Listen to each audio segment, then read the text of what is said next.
Gracias, estimado Luis. Muy buenas noches, estimados participantes. Es un gusto saludarlos a través de esta plataforma virtual. El día de hoy vamos a abordar un tema muy interesante que está relacionado a los cuidados de enfermería, no en relación a la anestesia quirúrgica, ¿sí?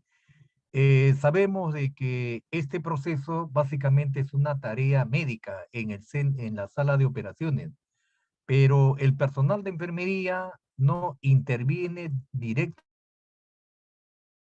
en este tipo de procesos, ¿sí? Por eso que vamos a indicarles en esta presente noche algunas particularidades, ¿no? En relación a los cuidados que nosotros debemos tener, sobre todo cuando se realizan estos procesos de la inducción a la anestesia, ¿sí? Sabemos que hay muchos procedimientos quirúrgicos donde los pacientes van a ser sometidos a anestesia general, anestesia regional y anestesia local. Por eso que vamos a enfocar de una manera pormenorizada todos estos aspectos que se conozcan para que puedan tener algunas intervenciones que sean más eficaces, ¿sí? Entonces, existen algunas consideraciones que lo vamos a abordar el día de hoy. Lo que sí les voy a agradecer de una manera muy especial, cualquier duda, cualquier inquietud, ustedes lo pueden formular a través del chat o caso contrario, también pueden activar el audio y pueden colocar, activan, formulan sus interrogantes y nuevamente les voy a agradecer que lo coloquen en el modo silencio, ¿sí? Eso con el único propósito de no interferir todo este tipo de proceso. Muy bien, vamos a iniciar entonces el tema del día de hoy. Bueno, lo que quería hacer mención, ¿no? Siempre es pertinente agradecer a nuestro Hacedor por la vida y por la salud. Sabemos que estamos atravesando situaciones muy difíciles. Bueno, en esta semana usted es de conocimiento que es un movimiento sísmico de moderada intensidad y bueno, con la bendición del Señor Todopoderoso no ha progresado a una actividad sísmica intensa, ¿sí? Si hubiéramos tenido un sismo de alta intensidad, los efectos hubieran sido muy terribles, ¿sí? Por eso que considero que es pertinente, es recomendable prepararnos para cualquier eventualidad, ¿sí? En nuestros hogares tenemos que tener algo que nos ayude a responder a estas emergencias que se pueden presentar en cualquier momento, ¿sí? Sabemos que los hospitales lamentablemente no tienen capacidad de respuesta para una emergencia masiva por un fenómeno natural, por eso que es necesario, es pertinente que cada uno de nosotros tenemos que tener algo con que enfrentarnos a esta situación de emergencia. Es una situación muy preocupante porque así como estamos viendo la recurrencia de estos fenómenos, entonces en cualquier circunstancia, en cualquier lugar,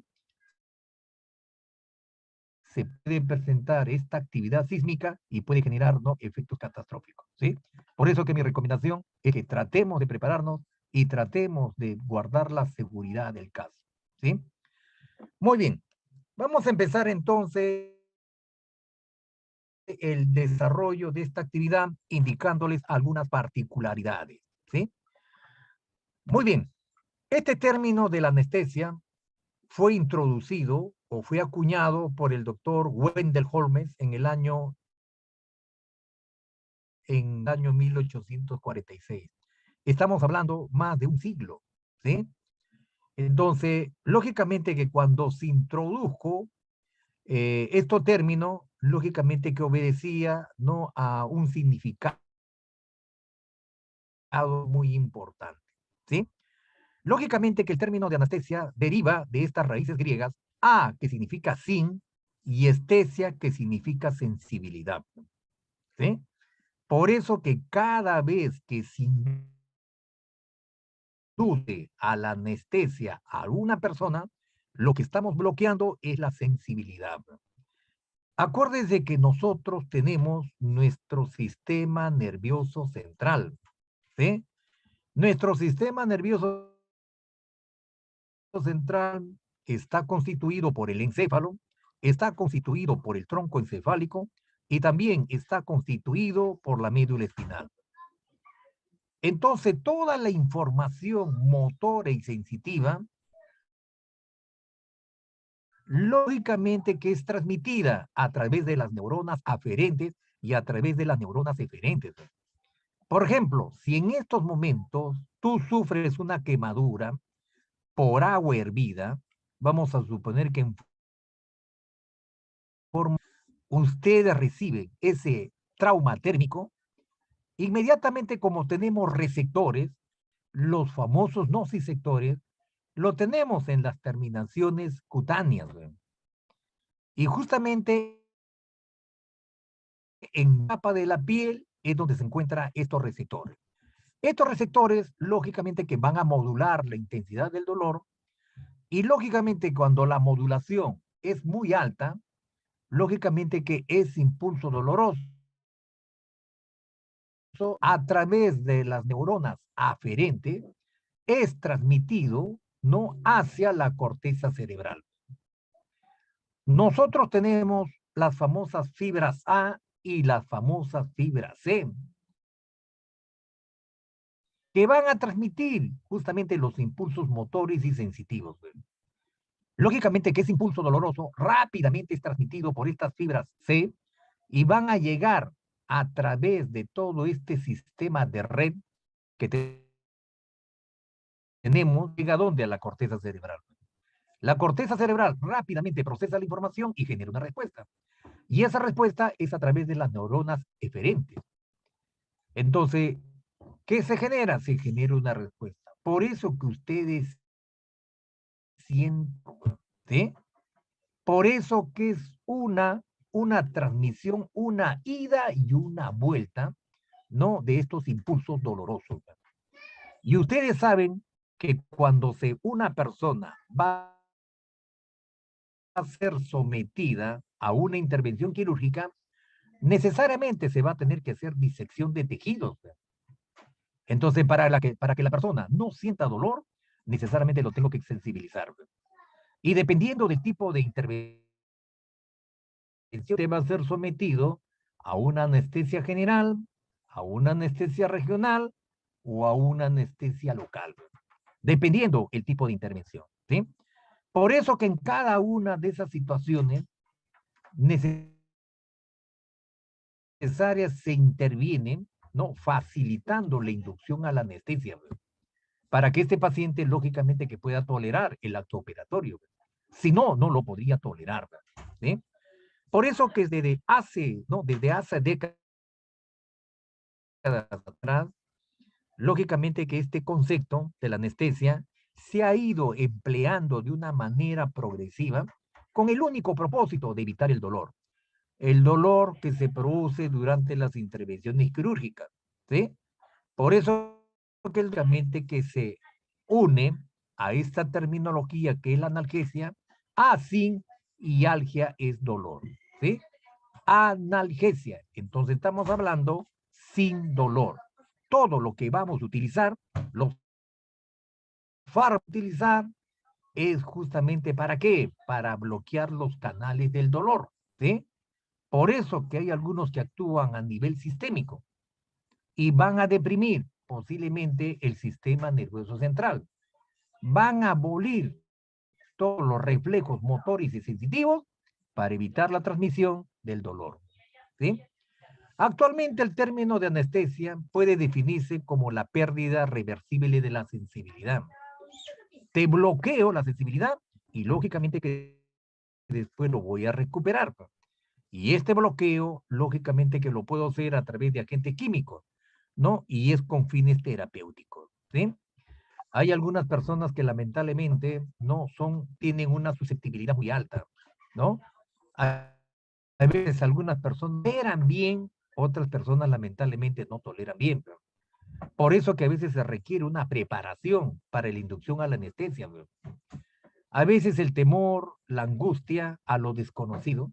A veces cuando me enfrento a un acto quirúrgico y yo no lo conozco, primera vez que va a ser mi experiencia quirúrgica, tengo temor. Es igualito que a mí me dicen me van a operar de la próstata. yo no sé realmente qué me van a hacer. Entonces, desconozco. Entonces, eso me genera angustia, me genera preocupación, me genera miedo.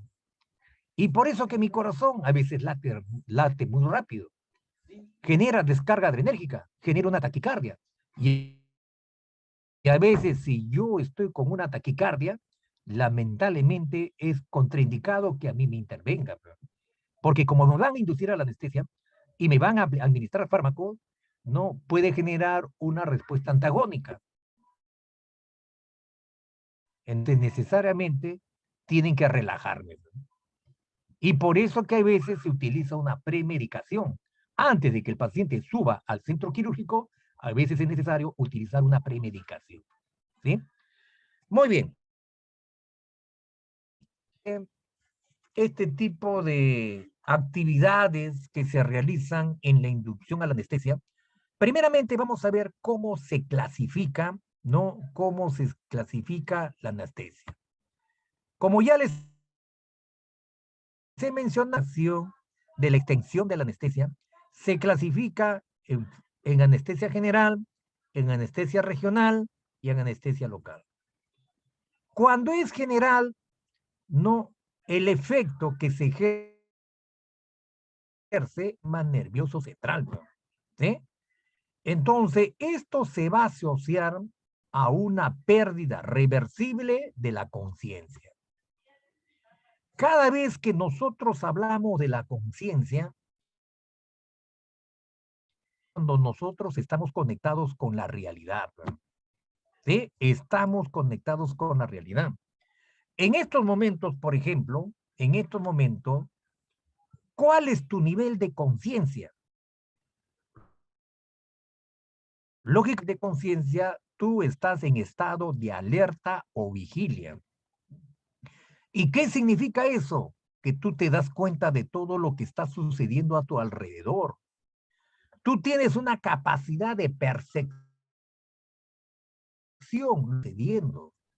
Entonces tú a través de los órganos de los sentidos, por ejemplo, ahorita tú estás empleando, ¿no? Estás empleando mire, estás empleando tu sentido de la audición, escuchando. Estás procesando la información que yo te estoy brindando. También me estás observando. Estás utilizando tu órgano visual. También estás utilizando tu sentido del tacto, ¿sí? Porque te estás apoyando sobre un mueble, ¿no? Entonces, todas tus facultades mentales están intactas. Se está procesando. Tu actividad neuronal se está procesando. Acuérdate que tu encéfalo está constituido por un lóbulo frontal, un lóbulo occipital, un lóbulo temporal, un lóbulo parietal, y cada lóbulo, lógicamente, que tiene una función definida, ¿sí? Tenemos el cerebelo, que también es responsable de la coordinación del movimiento, ¿sí? Tenemos tu tronco encefálico, tenemos la protuberancia, tenemos el mesencéfalo, que es el cerebro medio, tenemos el tálamo, tenemos el hipotálamo. Entonces, tenemos toda una estructura cerebral que está armoniosamente conectado. Ahora usted me dice, ¿sabe qué, profesor? Yo en la noche, ¿por qué tengo sueño? ¿No? ¿Por qué tengo sueño? Lógicamente que tú tienes sueño porque tu masa encefálica, toda la actividad neuronal que ha tenido durante el día, ¿qué le pide reposo? Necesariamente en la noche tiene que bajar tu actividad neuronal. En estos momentos, tu cadena sináptica, que es la transmisión de la comunicación entre neurona y neurona, está activo. Tus neurotransmisores están activos. El famoso acetilcolina está activo. Está transmitiendo información. Entonces, lógicamente, cuando tú ingresas a un estado de inconsciencia, toda esa actividad neuronal, lógicamente que lo vamos a detener, pero lo vamos a detener por un periodo transitorio. Tú no te vas a dar cuenta de nada de lo que sucede a tu alrededor. No vas a sentir nada, porque en esos momentos es como si hubiéramos neutralizado toda tu actividad neuronal. ¿Sí? Por eso que se induce a un sueño profundo, ¿no? A un sueño profundo. Por eso que con la sedación te puede inducir a un sueño profundo. Pero eso lógicamente que es reversible. ¿Sí? Por eso que pasa un espacio de tiempo, una vez que se concluya el acto operatorio, vuelves a colocar, a despertar. Nuevamente te conectas. Es como si fuera tu computadora. Cuando tú apagas tu laptop, se detiene toda la actividad neuronal. Toda la actividad se detiene. Si te estuvieras desconectando transitoriamente. Y una vez que pase el efecto de la anestesia, nuevamente enciende la computadora y se activa toda tu actividad neuronal. Así más o menos funciona tu cerebro. Por eso, base a esas experiencias, lógicamente que se han diseñado una serie de fármacos para poder inducir a la anestesia. Bueno, antes se utilizaba el famoso cloroformo. ¿Sí? Te estoy hablando de décadas, pues, de la época del virreinato, ¿no? Hace siglos atrás se utilizaba el cloroformo como un anestésico. Era un anestésico volátil. Entonces te colocaba el cloroformo y te inducía al sueño. ¿Eh? Y entonces en base a eso, lógicamente que se podría generar la intervención quirúrgica. Y a medida que se ha ido progresando, lógicamente que ha habido innovaciones. Por eso que ahora la cirugía es más segura. ¿Sí? Porque ustedes saben, cuando se deprime el centro nervioso, hay depresión del sistema nervioso central, muchas funciones están abolidas. Y a veces puede haber depresión de la respiración y el paciente te puede hacer parada respiratoria. Por eso que se tiene que tener bastante cuidado con la administración de la dosis de los fármacos que inducen a la anestesia. ¿Sí? Muy bien.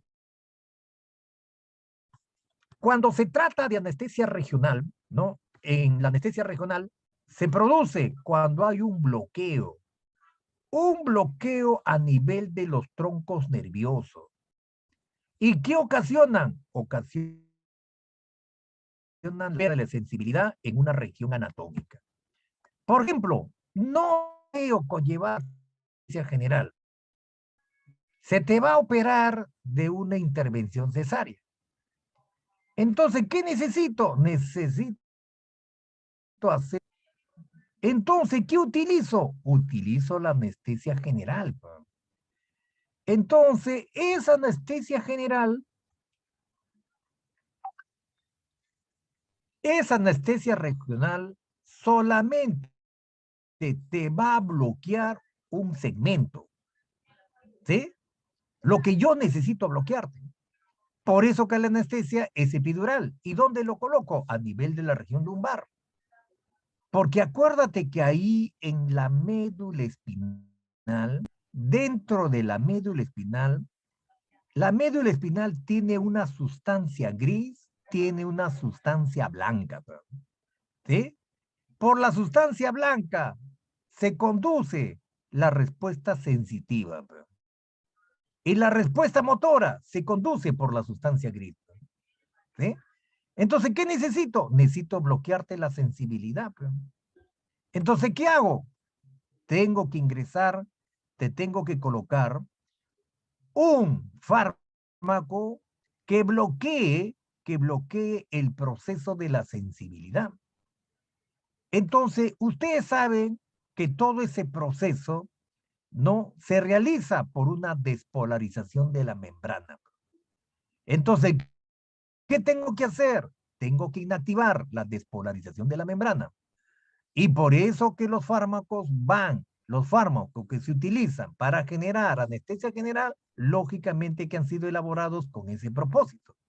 Porque si no se genera, no se genera actividad eléctrica. Y si no se genera actividad eléctrica, no se transmiten los impulsos. ¿Qué impulsos no se están transmitiendo? No se están transmitiendo los impulsos sensitivos. ¿Sí? Por eso que se puede realizar una intervención quirúrgica con una anestesia regional. ¿Sí?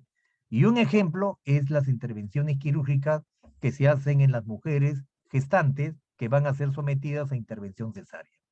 ¿Sí? Un ejemplo. Muy bien. Anestesia local es cuando se deposita, ¿no? Es cuando por un depósito de los agentes anestésicos en un sitio o área determinada se bloquean las fibras nerviosas terminales. Por ejemplo, se te quiere extraer una pieza dental, ¿no? Se te quiere extraer una pieza dental.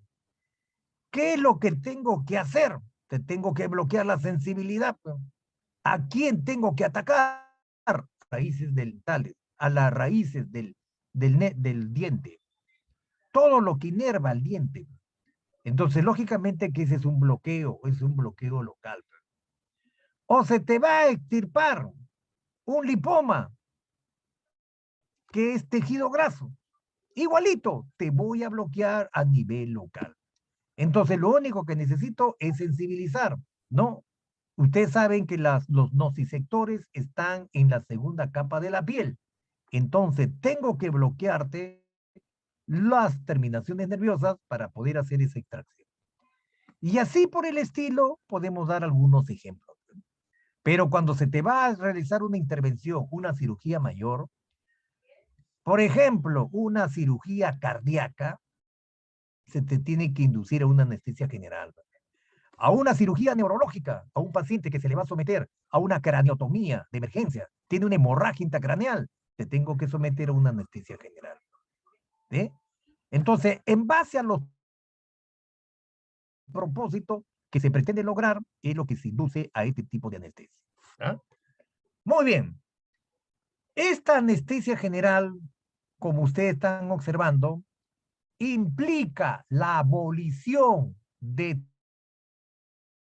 todo, de toda sensación de tacto, postura, sensibilidad propioceptiva, de la temperatura, del dolor.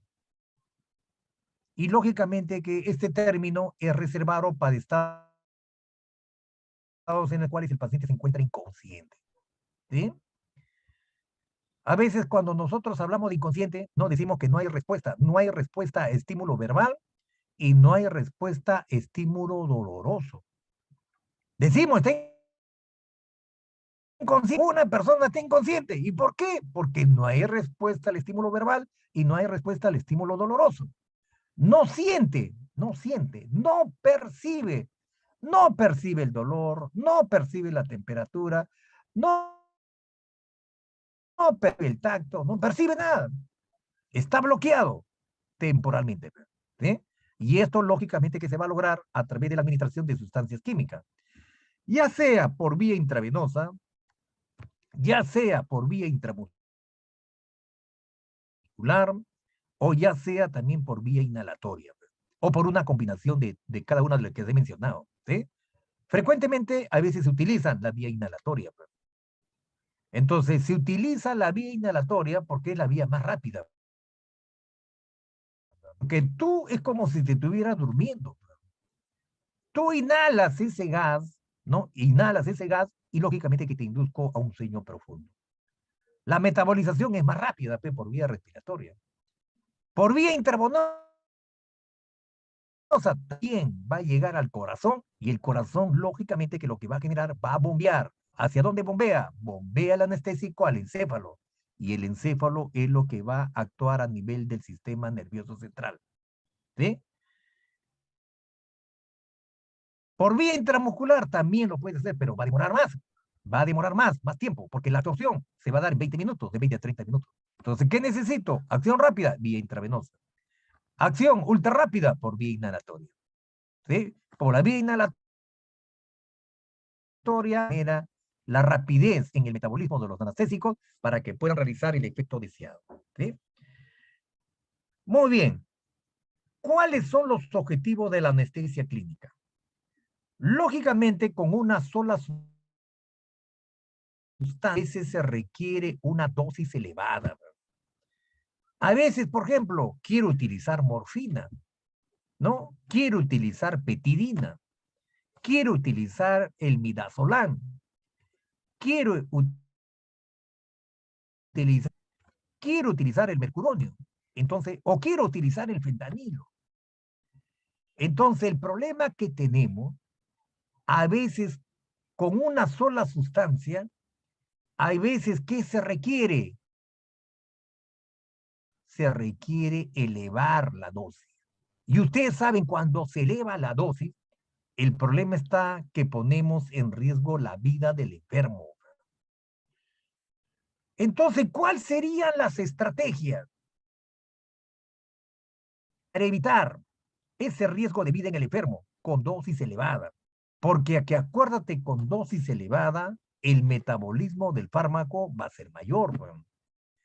Y asimismo, para excretarlo, también el tiempo va a ser mayor. Por eso que a veces no es recomendable utilizar dosis muy elevadas. Por eso que la recomendación de los expertos es que conviene asociar 2 o 3 medicamentos en dosis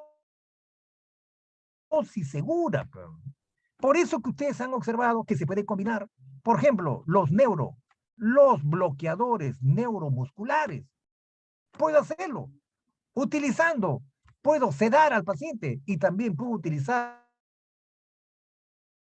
bloqueadores neuromusculares. Entonces, esa combinación me puede ayudar, ¿no?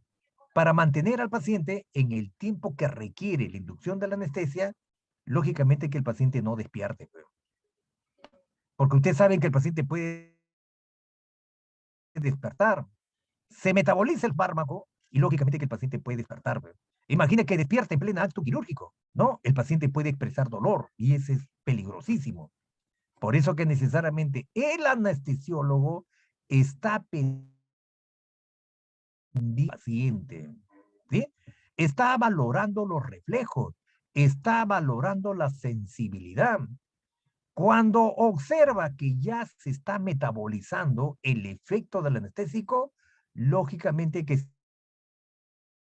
si se prolonga la cirugía, lógicamente que tiene que prolongar también la dosis. Entonces, ¿qué hace? Combina los fármacos, ¿sí? Y con eso logra mantener al paciente en condiciones de seguridad. Es igualito por endoscopía. Para introducirte el endoscopio, ustedes saben que para introducirte ese endoscopio, si estás despierto, si estás consciente, no te voy a poder introducir. Porque tú vas a rechazar, vas a contraer. Entonces, ¿qué necesito? Necesito relajarte, bro. Y por eso que se utiliza el midazolam, ¿no? En dosis, ¿no? En dosis baja. Se te relaja con 5 miligramos, ¿no? Con 5, 10, pero tampoco no voy a utilizar 30 miligramos, es demasiado. Entonces solamente se te relaja para el procedimiento, para el tiempo que va a durar el procedimiento, ¿sí? Muy bien. El uso combinado de los anestésicos generales con narcóticos, ¿no? Porque ustedes han visto que tenemos narcóticos, los famosos opioides. Tenemos opioides débiles y también tenemos opioides. ¿Cuáles son esos opioides? Es la morfina, es el demerol, es la petidina. Entonces se puede combinar, ¿sí? Ahora, el problema que tenemos cuando utilizamos anestésicos combinados, a veces el paciente empieza esos analgésicos, estos opioides generan farmacodependencia. Ese es uno de los problemas que tenemos con los pacientes que han sido inducidos, ¿no? Generan farmacodependencia al demerol, a la morfina. Lastimosamente, son fármacos muy buenos, pero generan dependencia. Por eso que necesariamente a veces es necesario combinarlo. ¿Combinarlo con qué? Con anticolinérgicos. ¿Combinarlo con qué? Con analgésicos potentes y relajantes, ¿sí? Por eso que necesariamente lo que se pretende es permitir lograr, ¿no?, márgenes de seguridad, pero con bajas dosis, ¿no? Con altas dosis, lamentablemente puede generar dependencia. Utilizando un solo fármaco genera dependencia y eso es un poco complicado, ¿sí? Hemos visto lamentablemente en el ejercicio profesional muchos pacientes generan dependencia. Dependencia, sobre todo a los opioides. Ya se vuelven fármacos dependientes. Y es un problema, lamentablemente, y es un problema de tipo social. Por eso que con estas experiencias, ¿no?, los anestesiólogos han combinado, ¿no?, unas estrategias farmacológicas para evitar justamente esos problemas que se han generado con el uso de este tipo de anestésico. Muy bien. Dentro de los objetivos farmacológicos de la anestesia clínica, uno es la analgesia, ¿sí? Entonces, cuando estamos hablando de analgesia, ¿qué significa sin? Sin. Algesias, ¿qué significa dolor? Sin dolor. Entonces, cada vez que hablamos de analgesia, estamos hablando que no debe existir dolor, ¿sí? El umbral del dolor. Hay veces, ustedes han visto que la mujer gestante eh, tiene la posibilidad de alumbrar, traer a ese nuevo ser al mundo, pero sin anestesia general, sin anestesia regional. Lo puede traer, pero lastimosamente el umbral del dolor, cuando el niño traspasa el canal del parto, lógicamente que genera una presión, la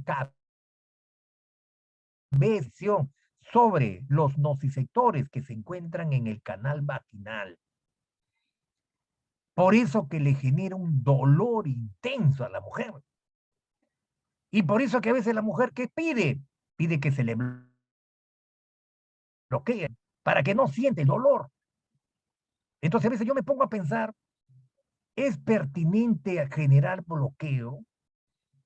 Porque en realidad lo que se pretende es que el parto sea natural. Porque todavía el niño está conectado al cordón umbilical de la madre.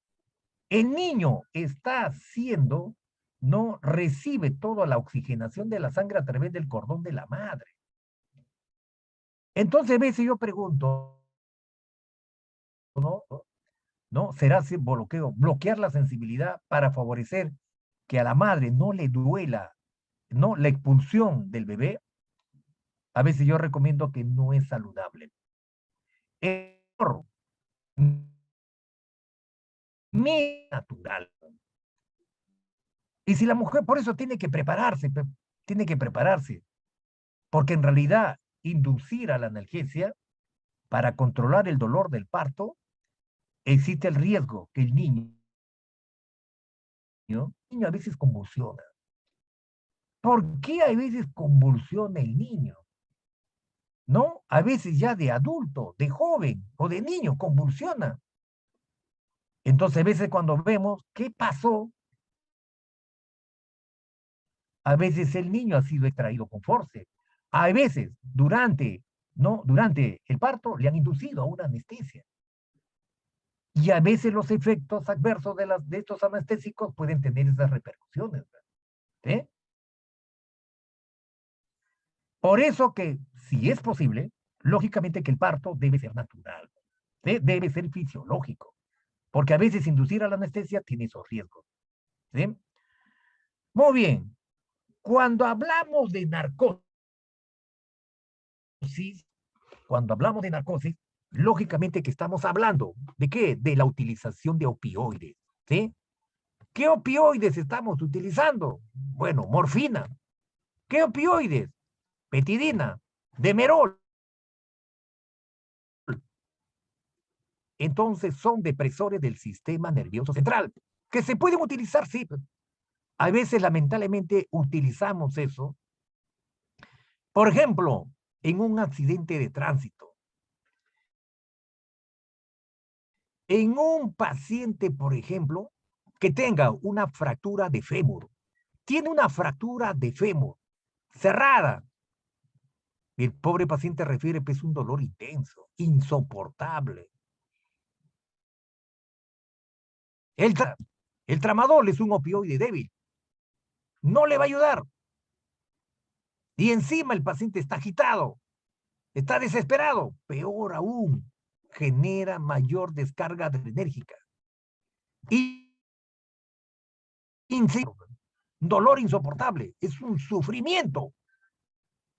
Entonces, ese paciente sí requiere bloquear el dolor. Entonces, en ese caso, sí está recomendado utilizar morfina. ¿Por qué? Porque la situación lo amerita. Y ustedes saben que el dolor es el quinto signo vital. Entonces, ¿qué requiere? Requiere administrar. Lamentablemente, se tiene que administrar porque si el paciente no bloquea el dolor, el paciente puede ser neurogénico. Y me descontrola. Entonces, necesariamente tengo que bloquear el dolor. Y por eso puedo inducir, ¿no?, a la narcosis. ¿Qué más? Abolición de los reflejos de... Ustedes saben que el sistema nervioso autónomo está constituido por el sistema nervioso simpático y por el sistema nervioso parasimpático. El sistema nervioso simpático tiene acción adrenérgica y el sistema nervioso enérgica. Entonces, ¿quiero abolir los reflejos? Bueno, habrá que inducirlo. Hay medicamentos que son anticolinérgicos y hay medicamentos que son adrenérgicos.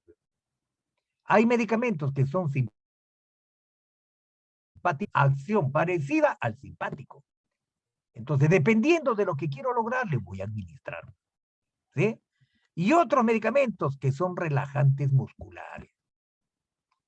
Entonces, cuando tú haces una contracción, ¿qué está estimulado? Tus neuronas aferentes, tus neuronas eferentes, ¿no? Cuando estamos hablando de neuronas aferentes, estamos hablando de las neuronas sensitivas. Y cuando hablamos de neuronas eferentes, estamos hablando de las motoras, ¿sí? Entonces, si quiero bloquear, por ejemplo, quiero generarte una relajación muscular, bueno, te inyectaré. Puede ser por vía intramuscular o puede ser por vía intravenosa.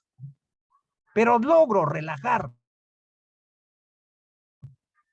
Te bloqueo esos canales sensitivos. Muy bien. Dentro de la fase de la anestesia, lógicamente que la primera fase es la inducción. Es la precipitación súbita al estado de anestesia, ¿no? Esta precipitación súbita al estado de anestesia, al administrar al enfermo un fármaco por vía intravenosa, ¿me va a generar qué? Me va a generar efectos. ¿Sí? Me va a generar un efecto. Por eso que la dosis está en relación al efecto deseado. ¿Sí? Al efecto deseado. Es igualito, por ejemplo, no cuando yo te administro diazepam. Te puedo administrar 5 miligramos de diazepam, 10 miligramos de diazepam, 20 miligramos de diazepam. Cuando ya te administro 20 miligramos de diazepam, ya necesito proteger tu vía respiratoria. ¿Por qué? Porque te voy a deprimir. Entonces, necesariamente, la inducción es una precipitación súbita.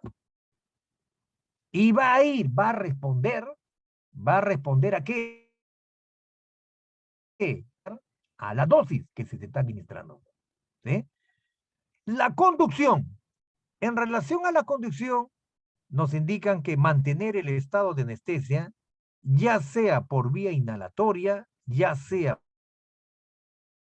por vía parenteral o ya sea por vía combinada. Entonces, esta condición, lógicamente que tú estás bloqueando toda la cadena sináptica. Te estás bloqueando la cadena. Entonces, hay unas enzimas que generan la activación de los neurotransmisores. Entonces, ¿a quién tengo que bloquear? Tengo que bloquear aquellas enzimas que generan la actividad sináptica. Por eso que cuando se le administran algunos fármacos en los anestésicos generales, ustedes han escuchado hablar de que el paciente no sale de la, no sale de la anestesia general. ¿Y por qué el paciente no sale de la anestesia general? ¿Qué ha pasado? ¿Qué ha pasado? Lógicamente que no sale. ¿Por qué no sale? Porque no tiene la enzima para poder metabolizar al anestésico que tú le has administrado. Por eso que lamentablemente en muchos casos, por eso que hay gente que tiene temor a la inducción a la anestesia, ¿verdad? Como ha visto personas que han sido inducidos a la anestesia y no han salido de ese cuadro y han quedado, lamentablemente hay temor. Por eso que necesariamente el anestesiólogo tiene que hacer la prueba de sensibilidad.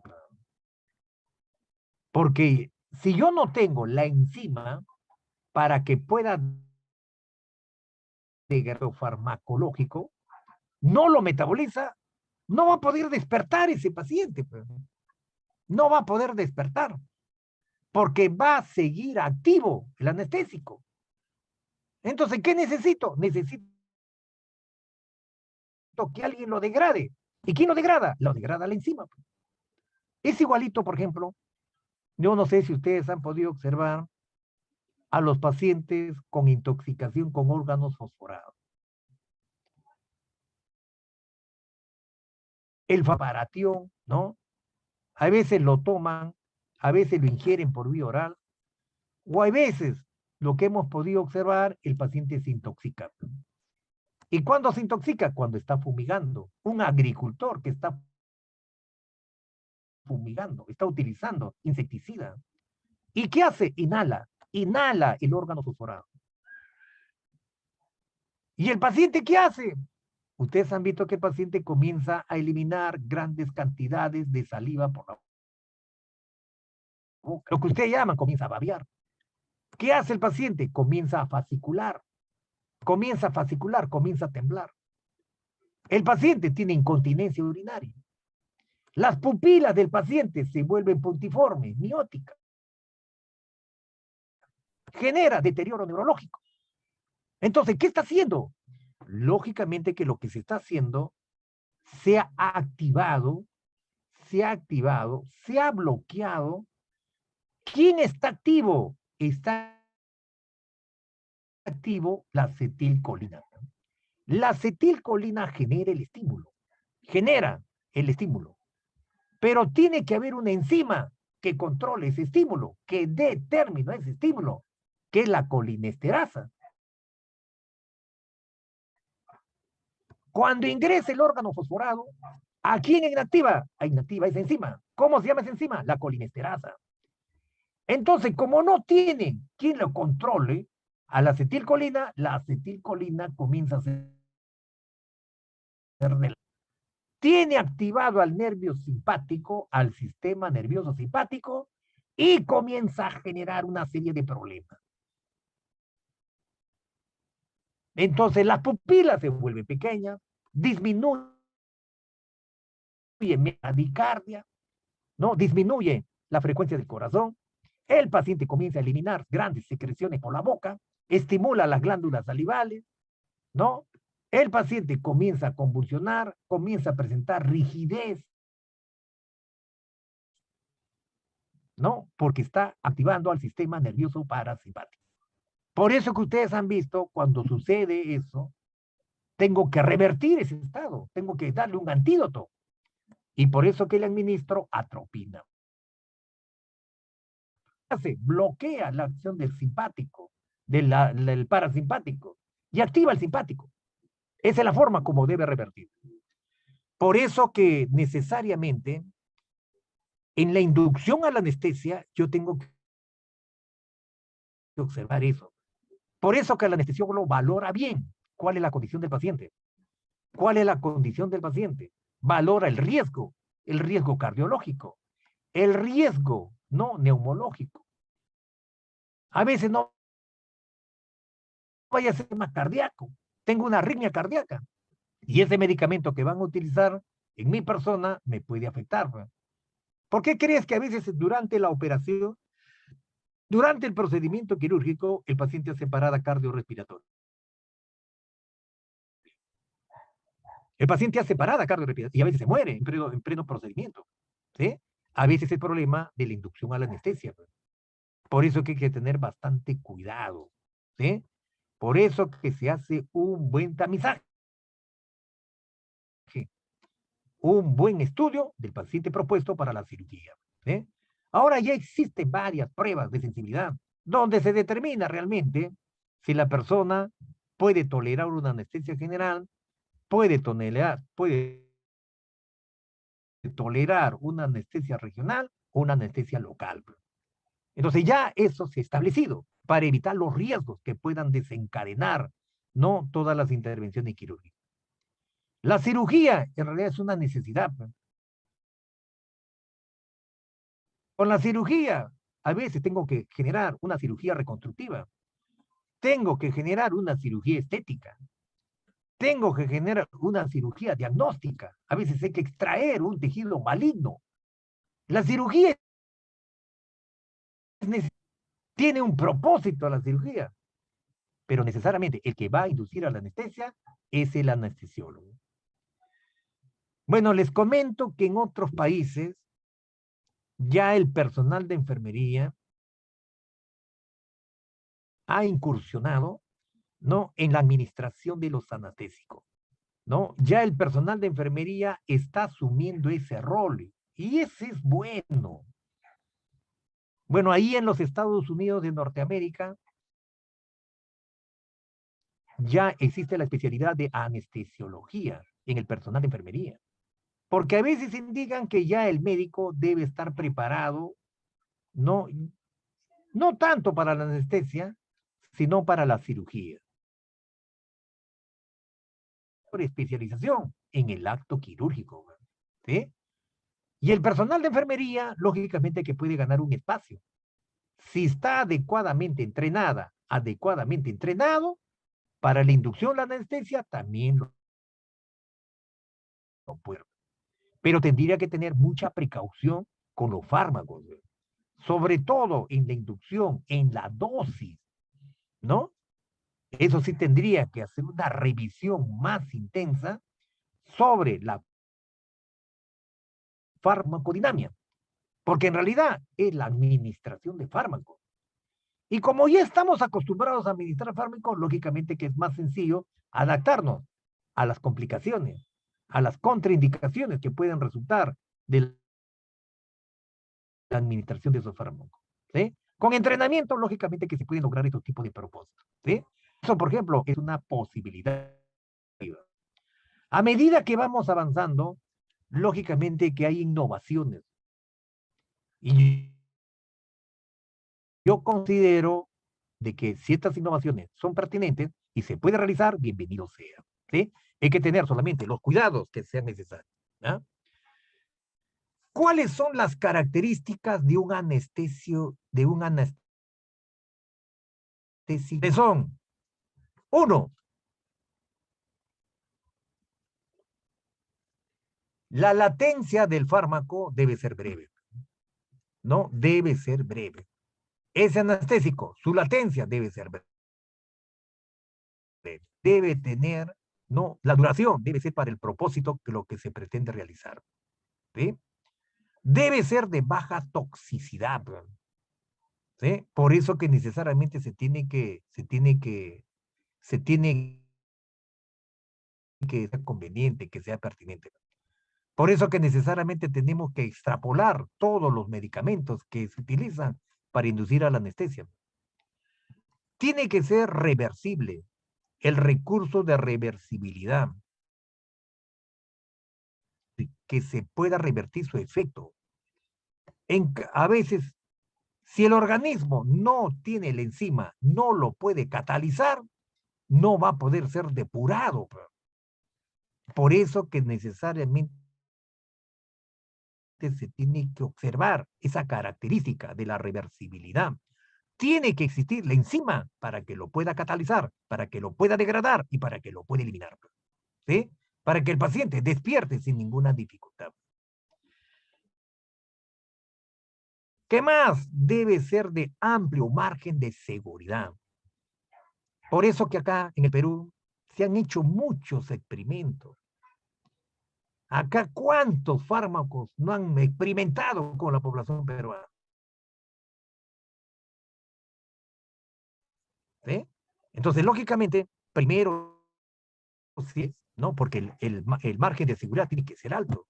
Primero es en animales, en los conejos, ¿no? Primero es en animales, en los perros, ¿no? Primero es en el animal y ya después en el humano. Porque necesariamente seguridad tiene que ser amplio. Y eso está determinado por la FDA. Entonces, necesariamente eso, para poder utilizarlo, tiene que tener esa característica esencial. También tiene que ser de fácil administración.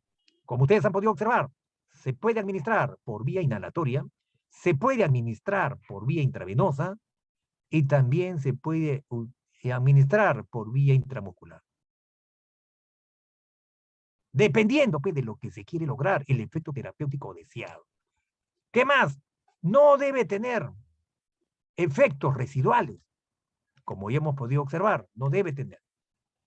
Debe ser versátil, que se pueda combinar con otro fármaco. Por esto que esta característica de versatilidad no puede generar efectos antagónicos. ¿Sí? No se pueden bloquear. Necesariamente, si se bloquean, se inactivan, que se tienen que combinar. ¿Sí? Tiene que ser económico, no tiene que ser inflamable, no tiene que ser irritante y debe ser de fácil eliminación. Esas son algunas características de los anestésicos ideales. ¿Qué se va a generar? Se va a generar, pues, ¿no?, el mejor fármaco. Entonces, como ya les he indicado, las técnicas para la administración de esta anestesia general puede ser inhalatoria, puede ser por vía endovenosa, puede ser intramuscular, puede ser balanceada, combinada entre inhalatoria y parenteral, que a veces eso es lo que recomiendan cuando es una anestesia prolongada. ¿Sí? Muy bien. La anestesia inhalatoria, ¿no? Esta anestesia inhalatoria, lógicamente que lo que va a generar es un incremento de la seguridad en todo paciente que es sometido a cirugía. Porque se está aplicando por vía aérea, se aplica estos gases halogenados que producen la inducción al sueño. Ustedes saben que hay una hormona, cuando tú tienes sueño, hay una hormona que se llama la melatonina. Y esa melatonina es lo que te induce al sueño. ¿Sí? Pero tú estás durmiendo, pero tus órganos, los sentidos, están activos. Entonces, ¿qué tengo que hacer? Inducirte al sueño profundo. Tú en la noche, tú puedes despertar. Hay un movimiento sísmico, tú despiertas. Porque te induzco al sueño, pero tu percepción está activa. Entonces, cuando tú sientes el movimiento sísmico, que se mueve tu cama, se mueve la tierra, tu percepción está activo. Y lógicamente que es el mensaje. Se lleva a tu centro, a tu sistema nervioso central, rápidamente procesa la información y genera una respuesta. Entonces, para inducirte, necesariamente la inducción al sueño tiene que ser profundo. Por eso que en estos pacientes que van a ser sometidos a proceso quirúrgico, no se requiere para que tenga unos resultados muy positivos, se tienen que reducir los efectos secundarios a la sedación. ¿Sí? Porque tú tienes que despertar. Tienes que despertar. Y para que despiertes, se tiene que metabolizar. Y eso favorece la recuperación más rápida del paciente después del acto operatorio. ¿Sí? Entonces, la anestesia inhalatoria, tú inhalas y ese gas se combina. ¿Con qué se combina? Lógicamente se combina con el gas que tú estás inhalando. Tú inhalas oxígeno porque tus células necesitan oxígeno. Entonces, al momento que ingresa, cuando tú inspiras, está ingresando el oxígeno, pero en paralelo está ingresando ese gas halogenado. Y lógicamente que cuando se produce el intercambio gaseoso, lógicamente que se produce el intercambio gaseoso a nivel de la membrana alveolo-capilar, ese medicamento, ese fármaco ingresa y por la vía más rápida, lógicamente que llega al encéfalo. Al encéfalo llega a través del tronco encefálico. Por eso que antes se utilizaba el cloroformo, que era una sustancia muy fuerte, que rápidamente era inhalada y lógicamente que llegaba al sistema nervioso central y por eso que la persona pues, se desplomaba, ¿sí? Perdía todas sus facultades. Entonces, esta anestesia general tiene esa propiedad, ¿sí? Lo único que tenemos que tener es que ese anestésico inhalatorio tiene que ser metabolizado. Tiene que ser metabolizado para que deje de generar la acción terapéutica, ¿sí? Muy bien. ¿Cuál es el papel de enfermería en la anestesia general? Lógicamente que una enfermera o un enfermero dentro de este proceso, lógicamente que tiene que conocer toda la fisiología neurológica, ¿sí? Tiene que conocer, es una necesidad, porque lo que se está observando, que este estado, ¿qué genera? Genera depresión del sistema nervioso central. Lo va a inactivar, pero de una manera temporal, ¿sí? Por eso que es reversible. Por eso que ustedes han podido observar esta pérdida de la conciencia, que nosotros lo llamamos hipnosis, lógicamente que se va a producir por efecto del fármaco que le vamos a administrar, ¿sí? También va a haber una pérdida de la actividad refleja, de la protección neurovegetativa, vale decir, del sistema nervioso simpático y del sistema nervioso parasimpático. Por eso que va a haber una alteración de la motilidad, va a haber una relajación muscular y de la sensibilidad, va a generar analgesia, ¿sí? Entonces, ustedes saben que tenemos nuestro sistema nervioso central, tenemos nuestro sistema nervioso periférico y también tenemos nuestro sistema neurovegetativo. Por eso que los anestésicos tienen que bloquear a estos sistemas, ¿sí? Tienen que bloquear. Por eso que para inducir al estado de inconsciencia, a la pérdida de la conciencia, hay que generar hipnosis, ¿sí? Entonces, la combinación de los fármacos es lo que te va a dar el resultado, ¿sí? Muy bien. Entonces, el personal de enfermería, lógicamente que lo que va a hacer, va a proporcionar las condiciones quirúrgicas óptimas, ¿sí?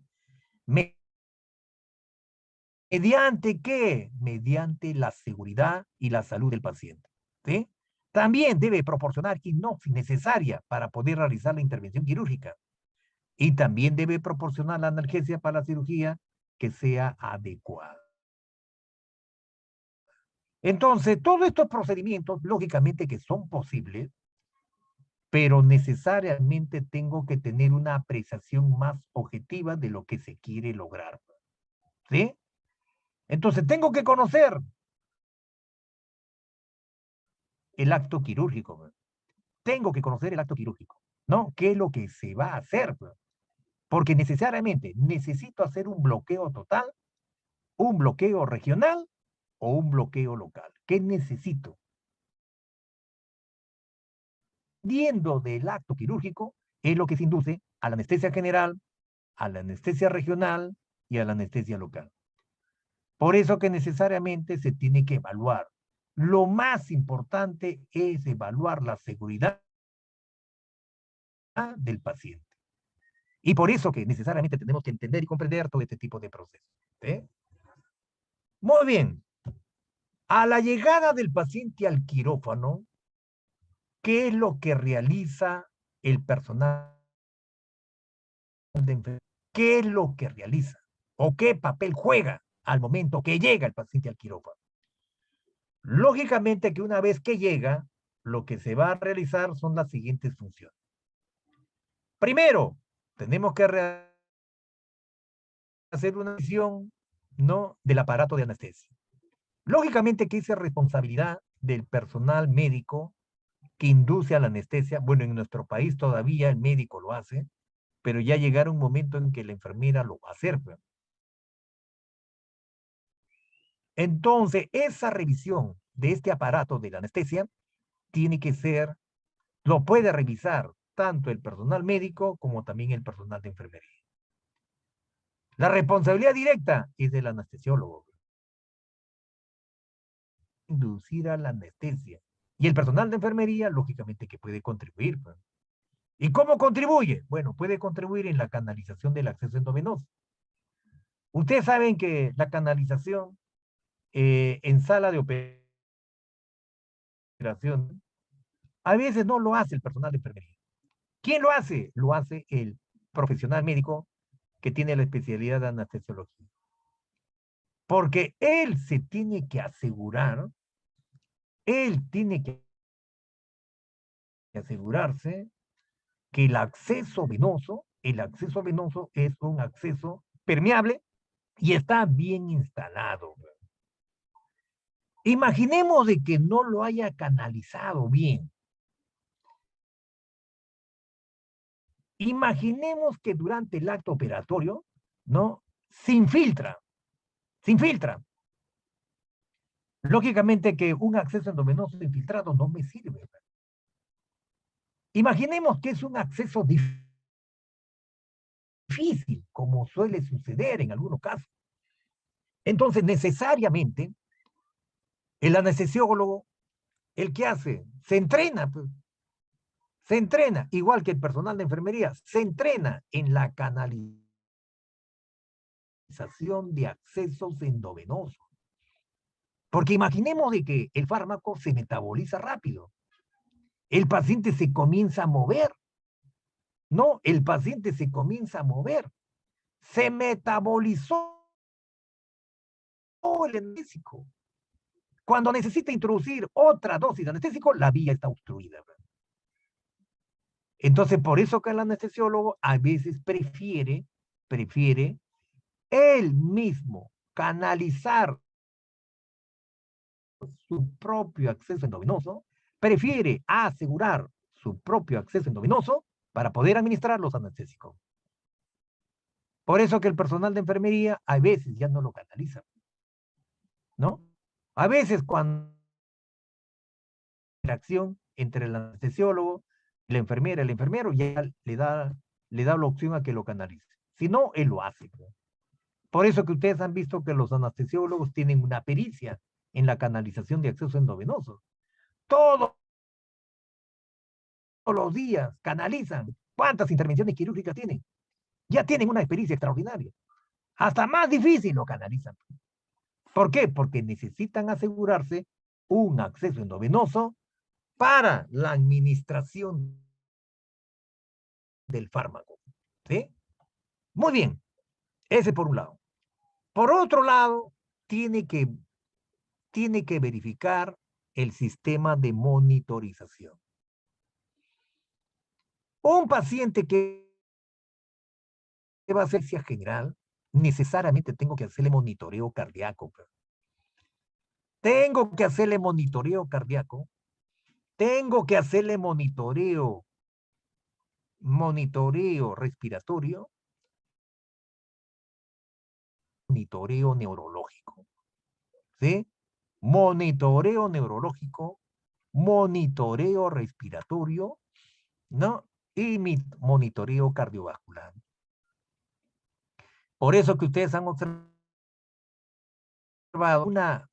en una cirugía prolongada, por ejemplo, las cirugías cardíacas, que demoran más de 8 horas, ¿no? 10 horas, a veces 12 horas, a veces 14 horas, una cirugía prolongada.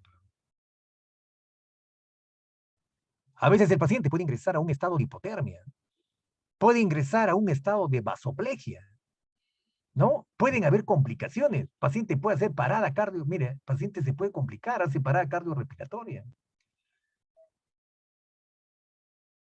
Entonces, necesariamente tengo que tener todo preparado. Entonces, tengo que observar esa necesidad. ¿Sí? Por eso que es importante que el personal de enfermería, durante la monitorización, a veces observamos que el paciente comienza a fibrilar, comienza a presentar una arritmia ventricular, como es la fibrilación ventricular, un trazado caótico, amorfo, desorganizado. Mi corazón pues está latiendo, ¿no? De una manera irregular. No puede contraerse con eficacia. Está temblando mi corazón.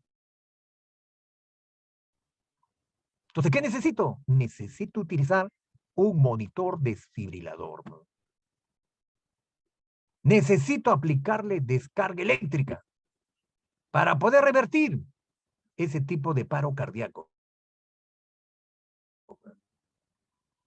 Porque puede, lastimosamente, ustedes han visto, puede que tantos fármacos que se administran pueden tener un efecto antagónico. Pues. Hay veces me pueden alterar la despolarización de la membrana. Ya no se genera un potencial de acción. Entonces, ¿qué hace? Comienza a fibrilar. Entonces, esa fibrilación ventricular tiene que ser revertida. Por eso que estoy viendo la máquina. Aparte de eso, también tengo que verificar el pulso. Porque yo estoy observando actividad cardíaca, pero no me fijo en el pulso. Y hay veces que le estoy administrando drogas inotrópicas. Si le administro drogas inotrópicas, no puede ser que me esté generando una actividad eléctrica, pero no tiene pulso. Entonces es importante también observar el monitor y verificar el pulso. ¿El pulso qué te indica? El pulso te indica actividad cardíaca y actividad circulatoria. Después, cuando se dan cuenta, el paciente está frío. Está frío. Cuando se da cuenta, el anestesiólogo, la pupila está dilatada, la pupila está inerte, la pupila está paralítica, no hay reflejo corneal, no hay reflejo vestibular, ya el paciente en qué momento se habrá muerto, ya está muerte biológica. Entonces, es observando. Por eso, durante el acto operatorio, la enfermera, el enfermero que hace labor de circulante, no, por lo menos debe verificar el pulso. Por lo menos, porque a veces pues, el paciente está con todos los campos operatorios, ¿sí? Y el cirujano está entretenido haciendo la disección, ¿no? Está haciendo el reparo quirúrgico. El otro está entretenido en la vía aérea, está mirando el acto operatorio. La enfermera, el enfermero está mirando también el acto operatorio. Y a veces no se dan cuenta que el monitor está, el paciente está fibrilando. Por eso que un papel que juega la circulante es también contribuir. Porque lastimosamente durante el acto operatorio todos están mirando la intervención. Y a veces no se dan cuenta del monitor, pues. Y a veces no tocan el pulso. Por eso que estos sistemas de monitorización son necesarios. ¿Qué más? La medicación intravenosa del carro de anestesia. ¿Sí? A veces le he administrado, tengo que tener el antídoto, ¿no? Si le ha administrado benzodiazepina, tengo que tener antídoto para poder revertirlo en caso que sea necesario. ¿Sí? Y ese carro de anestesia, lógicamente que debe tener todas las drogas, para hacer las combinaciones que sean necesarias. ¿Sí? Entonces tiene que tener preparado, aparte de ser un carro de anestesia, debe tener también un carro de paro, y debe tener todo implementado para cualquier contingencia que se pueda suscitar. ¿Sí? También es necesario los equipos de gotero. A veces ya cuando está en la unidad de recuperación postanestésica se utiliza. Bueno, ahí en sala utilizan el equipo gotero o microgotero o el venoclisis, que te puede servir, ¿no? Y también todo el equipo de vía aérea, tu laringoscopio, la religia, todo lo que te sirva para proteger la vía aérea. ¿Ah? Muy bien. ¿Hasta acá alguna pregunta? ¿Alguna duda? ¿Una inquietud? ¿Algún aporte? Los escucho.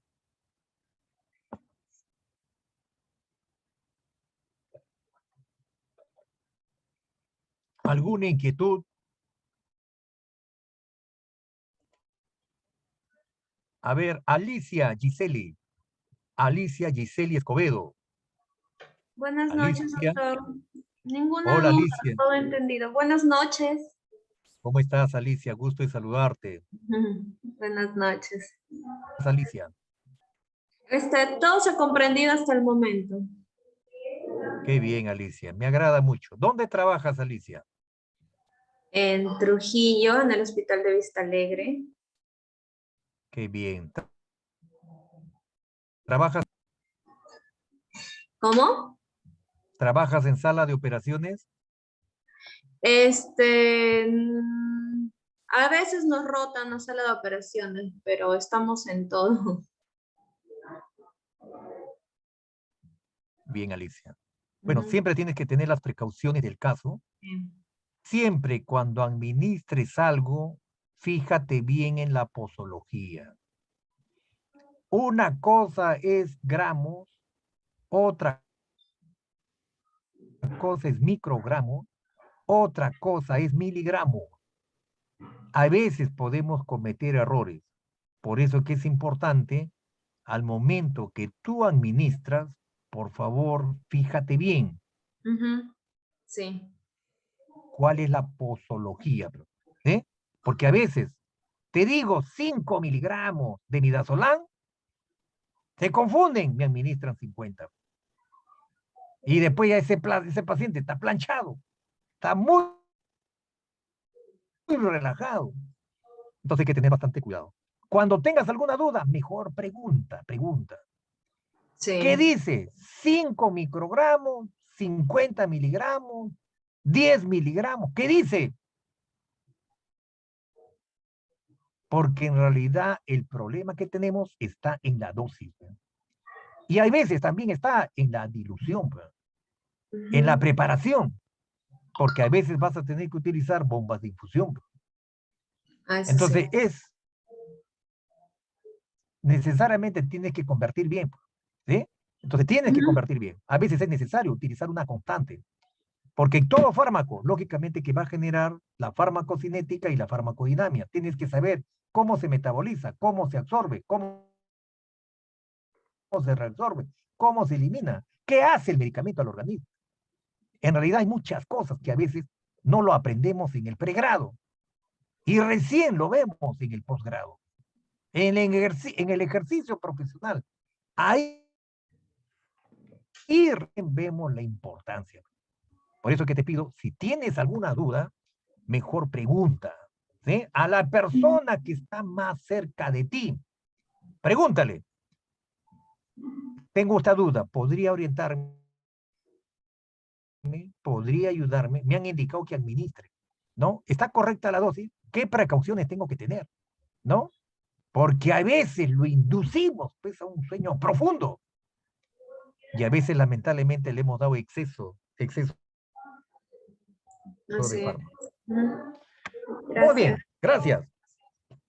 A la llegada al quirófano, lógicamente que a la llegada del paciente al quirófano, ¿qué se debe realizar? Bueno, lógicamente que se debe preparar el material de urgencia, porque si fuera necesario. ¿Sí? Bueno, les comento que a veces el anestesiólogo tiene bastante inconveniente, en algunos casos, sobre todo cuando recién están aprendiendo la especialidad de anestesiología, a veces tienen dificultad para intubar al paciente. Ya después con la experiencia son unos campeones colocando el tubo endotraqueal. Pero al inicio, recién cuando están haciendo la residencia, ahí tienen algunas dificultades. Hay pacientes que lamentablemente tienen el cuello corto, tienen un cuello corto, ¿no? Y a veces tienen un malampati grado 1, grado 2, grado 3, grado 4. No puedo abrir la boca, no veo el tráquea, veo la lengua, pero no veo el tráquea. ¿Y ahora cómo hago? Se le va a inducir a la anestesia. Necesita anestesia general.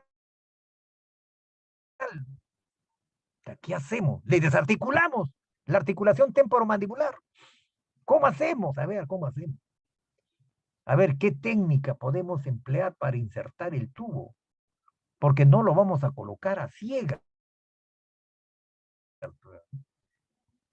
¿no? O crico, le haré una traqueostomía. Ya, pero traqueostomía no es competencia del anestesiólogo. Entonces, ¿qué hacemos? Bueno, para eso existe este famoso, ¿no? Y también está el fibroscopio.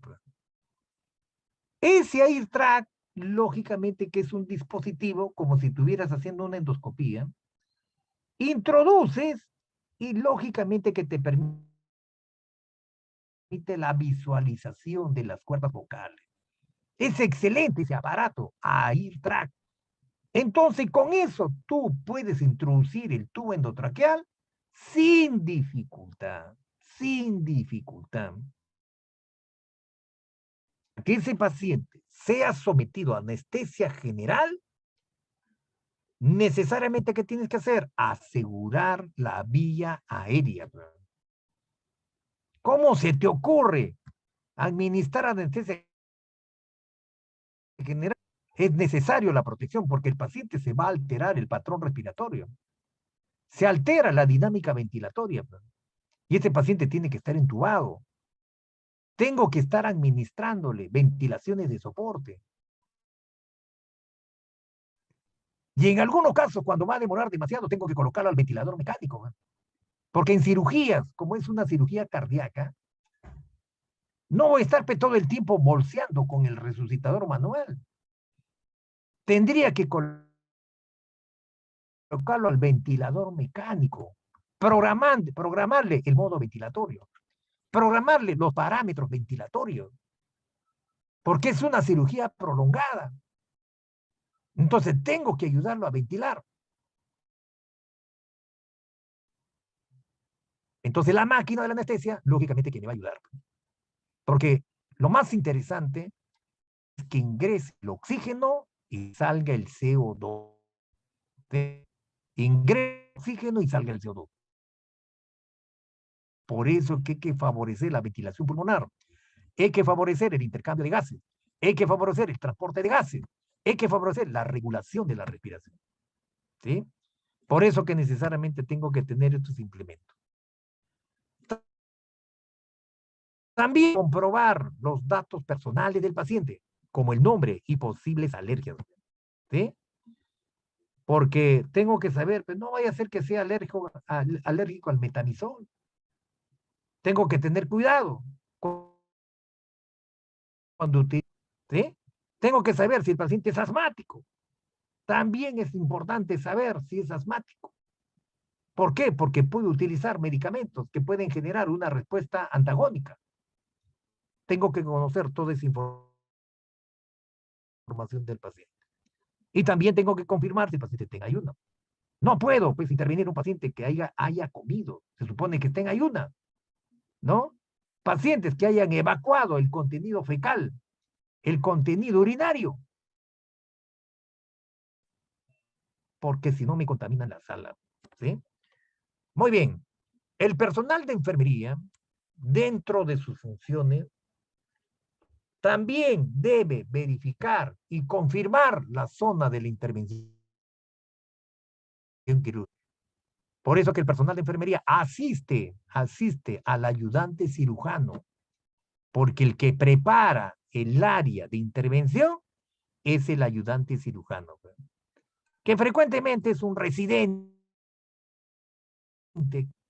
¿sí? Actúa como ayudante cirujano. Entonces, necesariamente se tiene que preparar la zona de una manera correcta. Por eso que ahí se emplea la asepsia médica y la asepsia quirúrgica. ¿Ah? También se canaliza una vía endovenosa si es que no la lleva. Lógicamente que esto en coordinación con el anestesiólogo. ¿Sí? Lo puede hacer la enfermera o lo puede hacer el anestesiólogo. No hay ningún inconveniente. Se verifica la ausencia de las prótesis. A veces hemos podido observar que a veces el paciente ingresa con lentes de contacto. A veces cuando verifico las pupilas, ahí está en los lentes de contacto. ¿Qué tienes que hacer? Retirarme los lentes de contacto. ¿Sí? ¿Qué más? Si tiene prótesis, ¿no? En el oído, también. Y si tiene prótesis dentales, también. Lastimosamente tenemos que verificar todo eso. ¿Sí? Hay que verificar que no existan prótesis, porque es un riesgo, ¿sí? Perturba. Y es un riesgo para el propio paciente. También los objetos personales, a veces el esmalte de uña, a veces no me permite pues, colocar bien el sensor del oxímetro de pulso. Por eso que deben retirarle todo el esmalte. Uñas limpias y recortadas para que pueda, ¿no? El sensor tiene que captar la oximetría de pulso. También el personal de enfermería procede a la monitorización hemodinámica. Como ya hemos indicado, monitoriza la frecuencia, monitoriza la tensión arterial, monitoriza el electrocardiograma y monitoriza la oxigenación. Ustedes saben que en esta pandemia del COVID-19, ¿cuántos problemas han existido en el manejo del paciente crítico? ¿Sí? Por eso que hoy más que nunca tienes que dominar, ¿no? La monitorización hemodinámica, la monitorización respiratoria, la monitorización neurológica, la monitorización del medio interno. Esa es una necesidad. En todo servicio que tú trabajas debes hacer eso. Porque con eso vamos a identificar algunas alteraciones. Ahora otra cosa que también debes hacer, aprender a leer. Por ejemplo, una lectura básica de un electrocardiograma. Identificar las arritmias supraventriculares y las arritmias ventriculares. ¿Sí? ¿Cuáles son esas arritmias? Bueno, las arritmias supraventriculares, la taquicardia sinusal, la taquicardia paroxística supraventricular, el flúter auricular, la fibrilación auricular, los bloqueos aurículos ventriculares de primer grado, segundo grado, tercer grado, y las más peligrosas, las arritmias ventriculares. la fibrilación ventricular y la taquicardia ventricular sin pulso. Eso lo tienes que aprender, en realidad es una necesidad. También la gaseometría. En este tiempo de pandemia, ¿cuánta falta ha hecho la gaseometría? Tienes que determinar si tu paciente está con una hipoxemia leve, con una hipoxemia moderada. Tienes que determinar si está haciendo alcalosis respiratoria, alcalosis metabólica, acidosis respiratoria, acidosis metabólica. También la electrocardiografía y la interpretación de gases arteriales también es otra necesidad. ¿Sí? Entonces, en realidad, todo es necesario. Todo. Para todas las áreas. Y acá, en el área quirúrgica, más aún. Sobre todo cuando es la intervención. Porque los momentos más críticos es durante la intervención, en el transoperatorio y en el postoperatorio. Sobre todo en las primeras horas. Ahí está el reto. Pues. Debe haber una agrupación de esfuerzos. La agrupación de esfuerzos nos permite salir airosos. Por eso que necesariamente hoy estamos promoviendo la simulación clínica. La simulación clínica es interesante. Bueno, les comento que tuve la oportunidad de estar en un hospital de los Estados Unidos de Norteamérica y ellos a su personal los entrenan en simulación clínica. Ahí encontré una sala de operaciones. Tenían un maniquí, pero un maniquí casi como un humano. El cirujano practicaba, hacía la disección en el maniquí.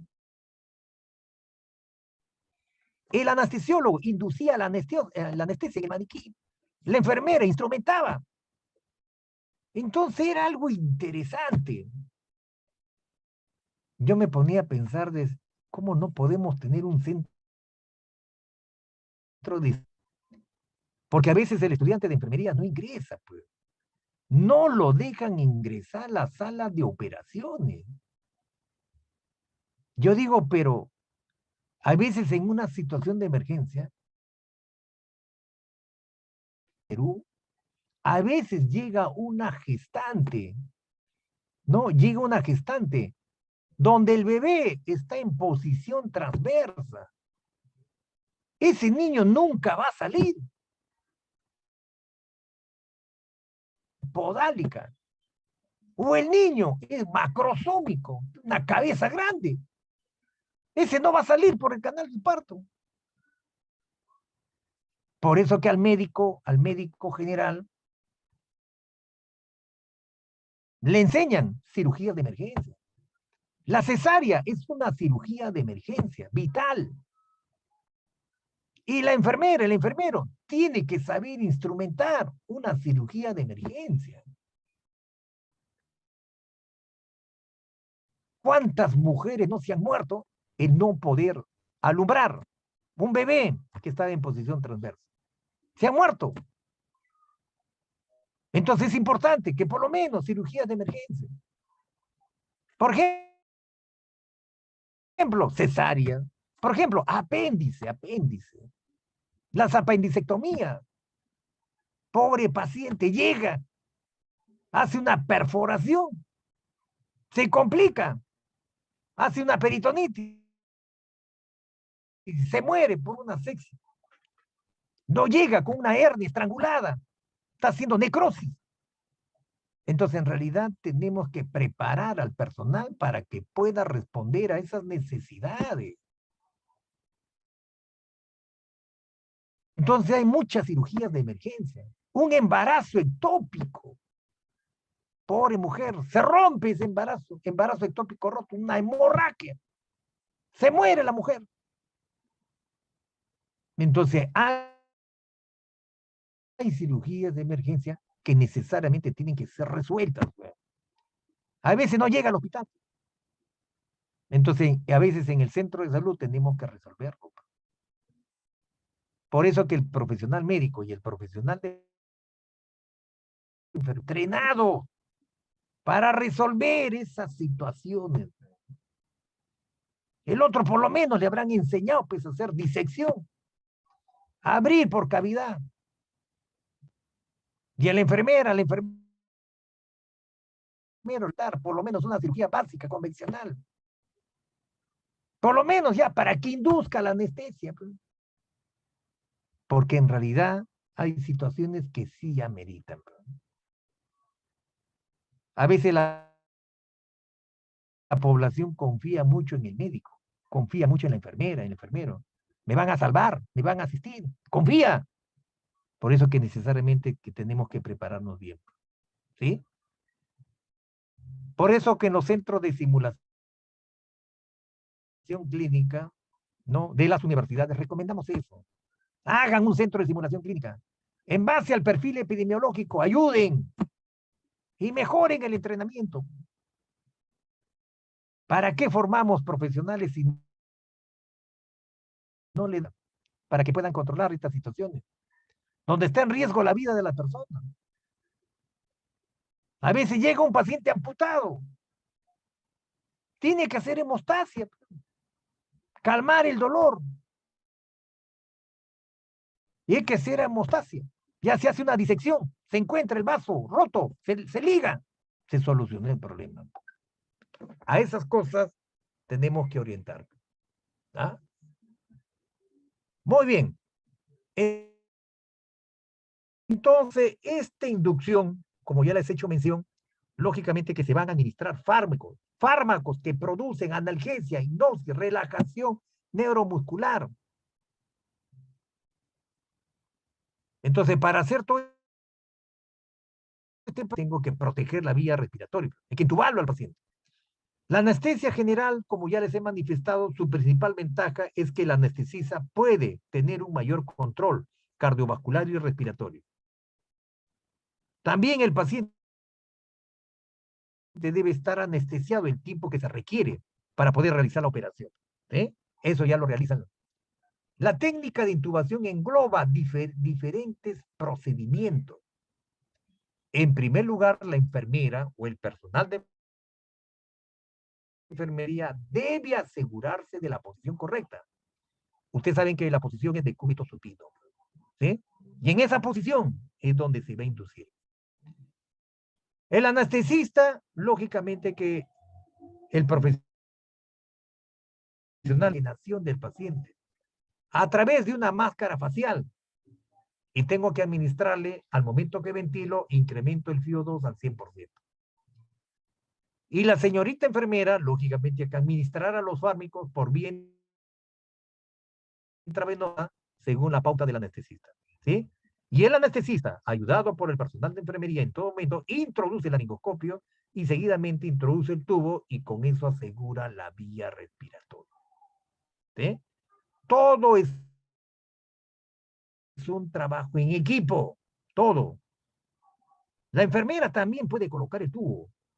Si está entrenada, está capacitada, puede asegurar la vía respiratoria con el tubo endotraqueal. Ahí en el CERU, a veces solamente está el médico y está una enfermera. Entonces, entre los dos tienen que resolver. En algunos casos, la señorita enfermera también tiene que saber el manejo de la vía aérea. Asegurar la vía respiratoria mediante la intubación endotraqueal. ¿Sí? Por eso que la señorita enfermera va a manejar todo este proceso. Asegura el tubo endotraqueal. Insufla el balón neumomediastino y le coloca el circuito del respirador y después valora la dinámica ventilatoria. Y una vez asegurado, lógicamente que lo va a monitorizar. Entonces tengo que comprobar que la intubación ha sido correcta. Tengo que comprobar el pasaje del murmullo vesicular en ambos campos pulmonares para que recién ahí comprobado se pueda someter a ventilación mecánica. Si no, no puedo hacer eso.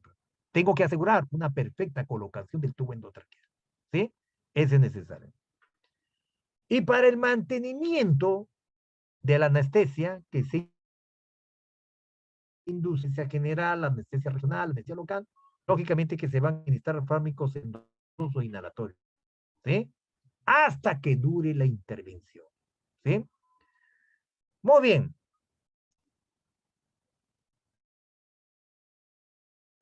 En la premedicación, lógicamente que existen algunos fármacos, ¿sí?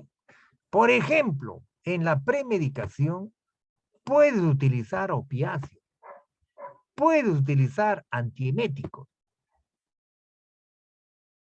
puedes benzodiazepinas. Bueno, frecuentemente, ¿qué utilizamos? El midazolam. Midazolam. Como fármaco premedicación. ¿Qué hace el midazolam? Me relaja. Entro a relajarme, ¿no? Yo voy a estar más tranquilo. Lógicamente que ya relajado van a poder hacer intervenciones en mi persona. Entonces yo necesito estar tranquilo, relajado, ya inducido al sueño para que el resto de profesionales puedan actuar, ¿sí? Para que puedan proteger mi vía aérea, ¿sí? Los hipnóticos, para hacer la inducción, ¿no? A la anestesia, puedo utilizar hipnóticos intravenosos. ¿Como cuáles? Como el propofol, ¿sí? El propofol. ¿Como cuáles? Como el tiopental. ¿Como cuáles? Como el etomidato, entre otros. ¿Qué están utilizando con mayor frecuencia? El propofol, ¿sí? Gases anestésicos. ¿Qué se utiliza? Bueno, en primer lugar es el alotano. Después el desflurano. Después el sevoflurano. El que más utilizamos en nuestro país es el alotano. ¿Qué más? Analgésicos. ¿Como cuáles? Como opiáceos. Los opiáceos fuertes, como es la morfina, el fentanilo, y opiáceos como es el tramadol y la metadona. Los anticolisterásicos. Tengo la neostigmina, la prednistigmina y el odroforeno. Los relajantes musculares, el rocuronio, el succincolina y el pancuronio. Los analgésicos menores, como antiinflamatorios no esteroideos, como ejemplo el ketorolaco, el metamizol. ¿Sí? Entonces, todos estos fármacos, lógicamente que es necesario conocer su farmacocinética, su farmacodinámica y ver sobre qué niveles actúan. Puede ser a nivel central o puede ser a nivel regional o puede ser a nivel local. ¿Ah? Muy bien. Entonces, el personal de enfermería, lógicamente que tiene un papel muy importante, tiene un papel trascendental, ¿sí? Porque ese es el trabajo de la enfermera, administrar los fármacos con la posología, con la dosis que esté establecida. Pero una vez administrado, tiene que hacer vigilancia, ¿sí? Vigilancia. Por eso que se requiere que realice monitoreo, ¿sí? Entonces, el personal de enfermería debe colaborar con el anestesista en la extubación del paciente. ¿Y cuándo se extuba? Loba, cuando el paciente comienza a recuperar los reflejos. Cuando está en la sala de recuperación post-anestésica, el paciente sale con el tubo de Mayo. El tubo. ¿Y para qué le coloco el tubo orofaringeo? ¿Cuál es la finalidad del tubo orofaringeo? Ustedes saben que cuando se induce a la anestesia general, se bloquea, ¿no? Se bloquea toda la respuesta sensitiva y motora. Entonces, cuando el paciente está inconsciente, se pierde la tonicidad de la musculatura de la lengua, se desplaza hacia atrás y lógicamente que te obstruye la vía aérea. Entonces, ¿qué necesito para mantener tu vía aérea aperturada? necesito colocarte el tubo orofaríngeo, Por eso que cuando ya termina el acto operatorio, ya terminó, entonces lógicamente que ya se suspende toda la infusión del anestésico. Entonces, cuando ya se suspende, lógicamente que se metabolice el anestésico y el paciente progresivamente comienza a recuperar sus facultades. Recupera su actividad motora y su actividad sensitiva. Y por eso que el paciente con la lengua, poco a poco comienza a eliminar el tubo orofaríngeo. Porque cuando él ya comienza a movilizar el tubo, entonces significa que ya está recuperando sus facultades. Está regresando nuevamente a su nivel de conciencia deseado. ¿No? Así como lo encontré antes de inducirlo, así lo tengo que devolver. Pero pasa el efecto del fármaco, entonces te tengo que volver, retornar a tu nivel de conciencia deseado. O sea, debes despertar del efecto de la anestesia. ¿Y cómo te das cuenta? Cuando tienes el reflejo.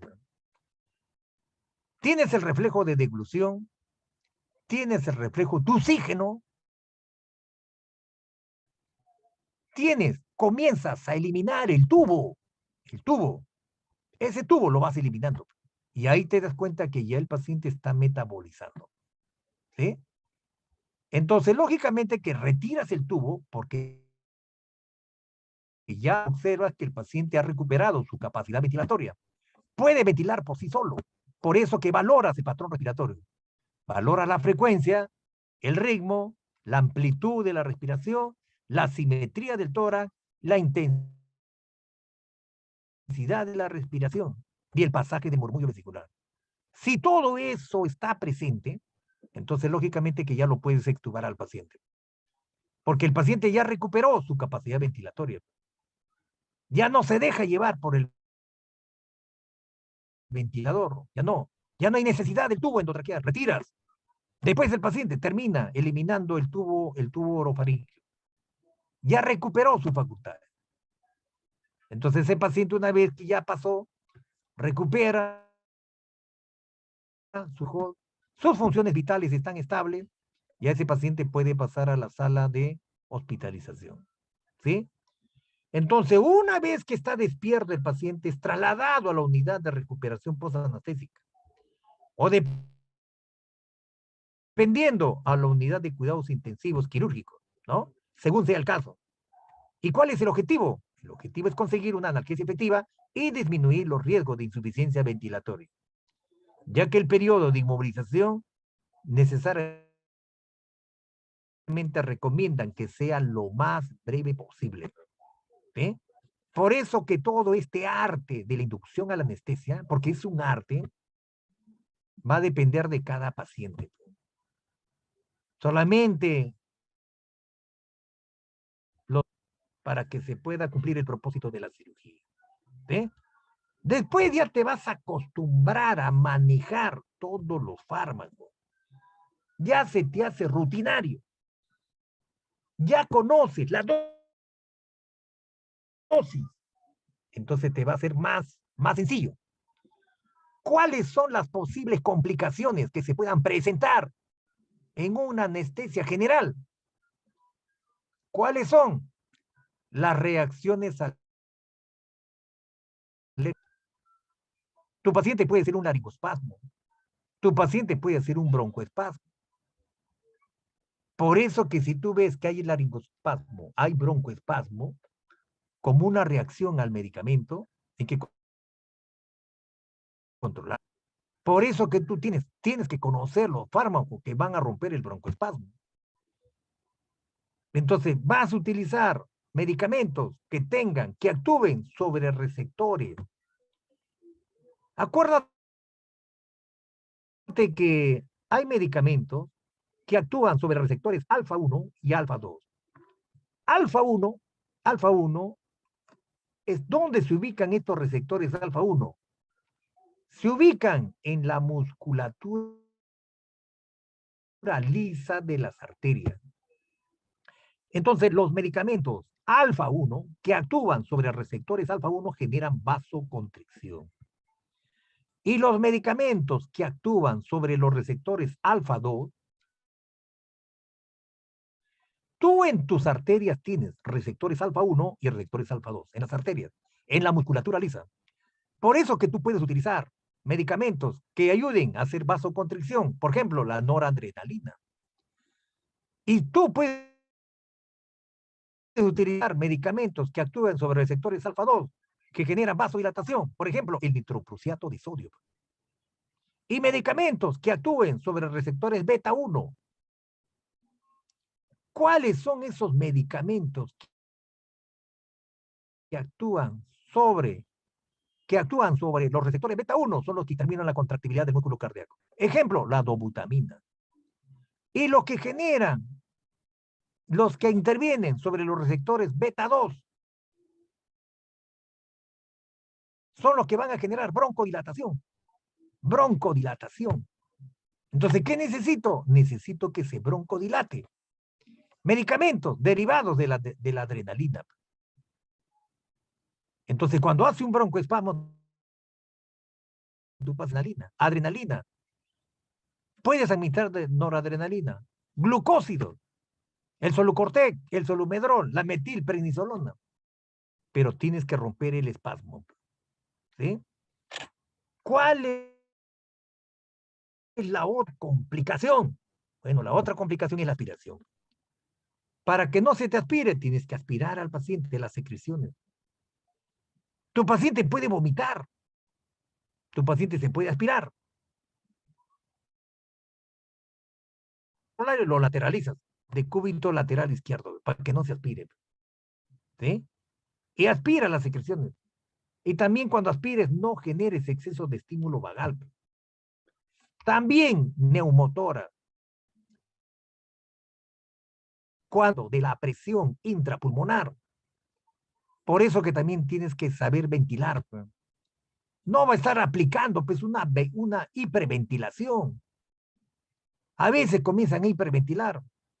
Incrementa. Entonces puede generar barotrauma. Puede generar neumotórax. También peligroso. Se puede presentar hipotensión o hipertensión arterial. La hipertensión es por vasoconstricción. Y la hipotensión es bien porque algunos medicamentos tienen ese tipo de respuesta antagónica. Puede generar taquicardia o puede generar bradicardia. De igual manera, tienes que controlar. Si hace taquicardia, controla. Si hace bradicardia, controla. Por eso que tienes fármacos antiarrítmicos. ¿Sí? Y si tiene problemas renales neuromusculares, también. ¿Sí? Y si tiene descompensación hidroelectrolítica, también tendrás que utilizar, ¿no?, medicamentos para poder resolver el problema del desequilibrio hidroelectrolítico.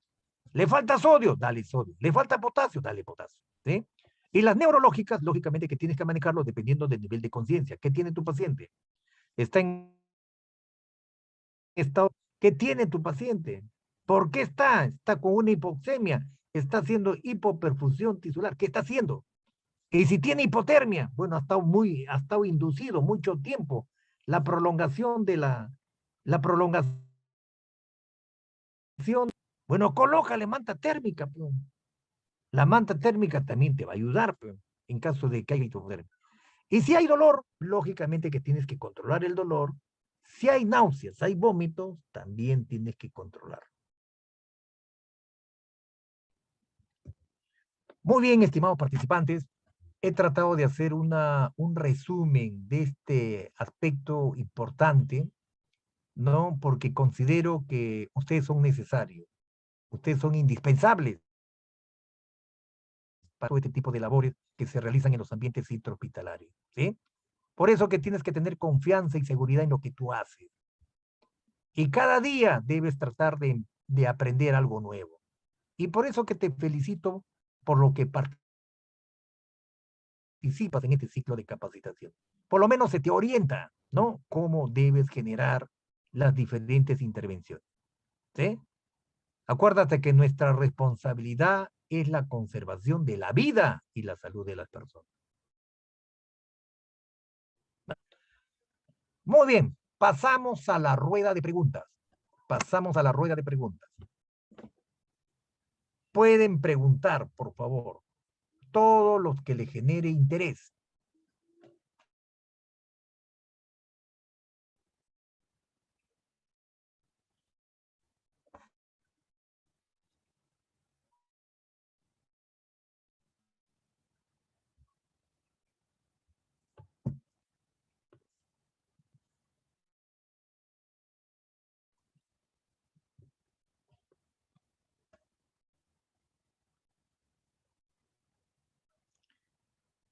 Muy bien, estimados participantes. Bueno, veo que no hay ninguna pregunta en el chat. A ver, vamos a verificar. No hay pregunta en el chat. Bueno, he tratado de hacerlo más claro, lo más conciso, y he tratado de hacer un resumen. ¿Sí? Espero todo lo que se te haya brindado pueda fortalecer tu conocimiento. ¿Sí? Nosotros somos facilitadores del conocimiento y justamente tratamos de contribuir con un granito de arena. Espero que todo lo que te haya vertido el día de hoy permita que tú mejores tus competencias profesionales. Muchas gracias por haberme acompañado en esta ponencia. Gracias por darte este espacio de tiempo. En realidad se valora mucho lo que hacen ustedes y lógicamente que te deseo lo mejor. Muchas felicidades, que te bendiga y te proteja y sigue para adelante. Un fuerte abrazo para cada uno de ustedes. Cuídense mucho.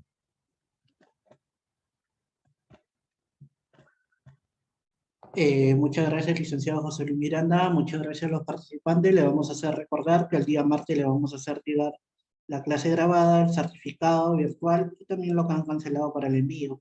Y también le vamos a juntar la diapositiva. Muchas gracias.